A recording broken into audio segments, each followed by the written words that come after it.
What more can anti-Trumpers say to counter MAGA enthusiasts at holiday tables?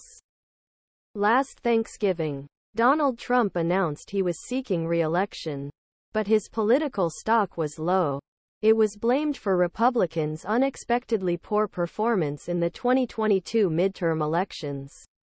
The Drudge Report carried headline "Toxic Trump in MAGA Meltdown," while front page of Murdochs New York Post declared no back to future for re-elected Florida Gov. A year later, the status of Thanksgiving has changed. Across America, Democrats' Trumpers are heartbroken. MAGAts are toasting. Polls show the disgraced former president is crushing DeSantis. Every other Republican who deigns to challenge him is perhaps on track to beat President Biden. And despite the 12 months that Trump has sought to overturn his 2020 defeat, 4 indictments for stealing top-secret documents, 91 indictments and 2 trials that have resulted in findings of liability for sexual abuse, financial. But both the legal and substantive arguments against Trump 2.0 have become stale. True believers do not swallow any of this. What more can anti-Trumpers say to counter MAGA supporters at holiday banquets? My advice: let others do the talking. Those who saw him up close in the White House calms Trump promises to seize power and take revenge if he wins in 2024.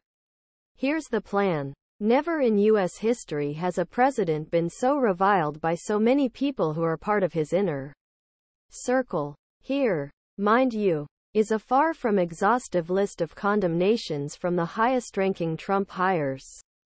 Only the best people. Vice President Mike Pence on January 6, 2021. President Trump also asked me to choose between him and our Constitution.